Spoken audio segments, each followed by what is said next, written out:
Hi guys, welcome back. Nick Thomas here at the Academy of Historical Fencing and bringing you HEMA at home once more. We're now going to be looking at cuts 5 and 6. Now the good news about 5 and 6 is they're the easiest cuts with the easiest recovery, so you've got an easy lesson on your hands today, but a really useful one.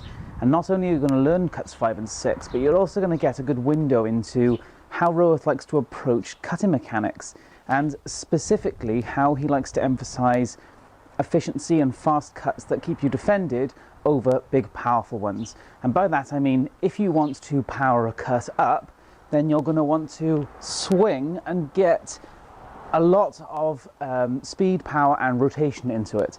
Now there are cuts in Roworth that use a lot of rotation. They don't tend to use a lot of shoulder, well they don't use much shoulder and even much elbow, but the point of Roworth is we're going to use a minimal amount of movement to keep it efficient, fast, and as I said, keep you protected. Now, what does that mean? Well, keeping you protected mostly revolves around the hilt and the force of your blade. These are the parts that are designed to keep you safe. So you parry here, and this keeps you safe. They should be in front of you pretty much all the time. So when you're cutting in a way that keeps them out in front to keep you protected. That's the base principle.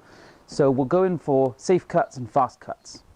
There are times, as I said, where you will end up doing rotational cuts and cuts that involve a bit more elbow, absolutely. But by default, as much from the wrist as possible, keeping the fort and the guard, ward iron as Roworth calls it, out in front. Now, cuts 5 and 6, they are horizontal, flat cuts. So this one and this one. So this one is 5, this one is 6. Delivered at the shoulder height, so maximum reach. As ever with this system, you should be going for maximum reach, shoulder to tip, wherever possible. And there are only some reasons to shorten your reach under certain circumstances, but by default, maximum reach. And that means point from shoulder to tip in line. So, cuts 5 and 6. Let's start with 5. Start from the inside guard. It's really simple. Just bring the tip of the sword down, extend the arm and deliver a horizontal cut. And make sure you do actually cut through your target. Don't stop on the target. We're not trying to beat them or tap them with a stick. We're trying to cut through our target. So it's a fast, short cut, but it does still get through the target. Okay? So from here, in your inside guard, bring the tip down and across, extend the arm, cut through the target. Tip down, extend, cut through the target, back to inside guard. And this is also the recovery that Roworth shows us, or describes as well. So the tip comes across, it cuts, and then lift back into inside guard. So you've got almost a circular action, but don't do it in a circular fashion because it's important that you get this flat horizontal cut. So it's not quite a circle like this, because then you'll end up striking with the flat of the blade, and we don't want to do that. So from your inside guard, and experiment with your inside guard, because it can be anything from a vertical inside guard to pointing at the opponent's face or chest area, and both are shown in the Roworth manuals, so you can experiment a little bit with that. But let's go from, say, a middle position like this, which is quite good. Bring the tip across, extend the arm, and snap the cut through. And I'm doing it really nice and slow, but when you actually do it in the fight, you need to get some snap in it, because it needs to obviously have some cutting power. There's not much range of motion on this cut, but if you snap the cut through, you are going to do a good bit of damage, particularly to the face and the arm if it's not particularly padded. And on that note, where these cuts are targeted, cuts 5 and 6 are normally used against from on targets you hear, to the belly or to the flank, but also really commonly used for targeting the arm. And this once again brings us back to this small range of movement. When people lift for any reason by bending the elbow, sometimes by actually lifting from the shoulder, but usually by bending the elbow, this is an absolutely incredible area to target.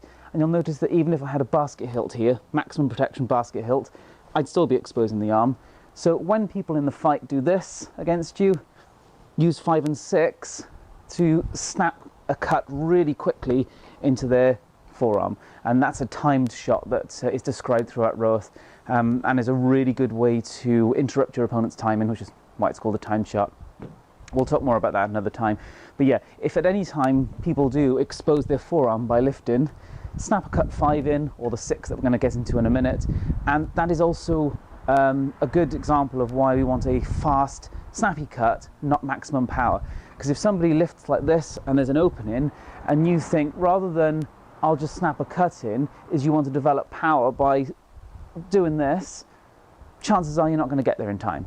And again, that's why Roworth is about being fast and staying protected. Right, cut 5, bring the tip across, extend, maximum reach, deliver your cut, bring back to guard. And then, once you're happy with that action, start adding the lunge into it. So from here now, we bring the tip across, lunge, recover.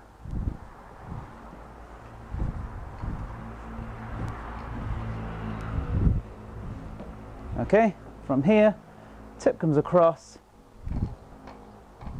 lunge as you're going to extend and back to inside guard. You don't have to always recover that way, and Roworth does say at the end of his cutting out exercise that you can recover to other guards, but he clearly likes that one and describes that one as the primary.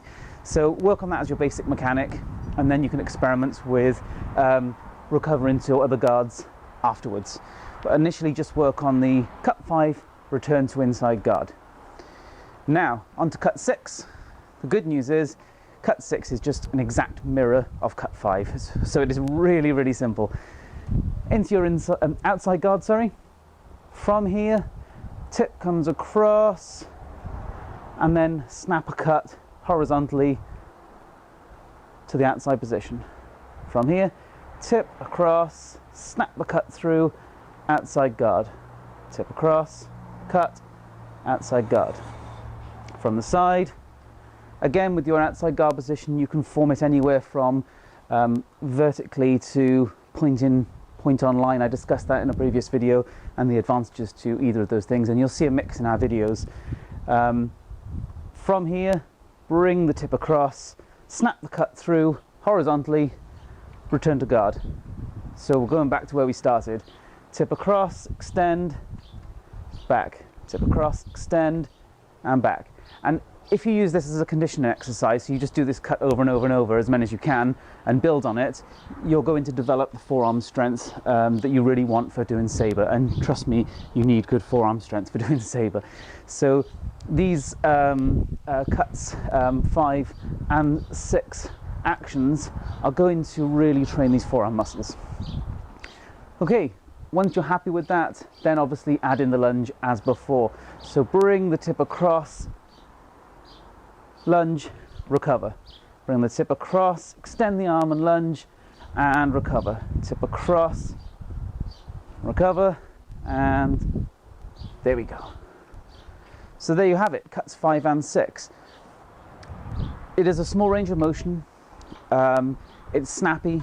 It's not a massively powerful cut, but you should still develop power in it.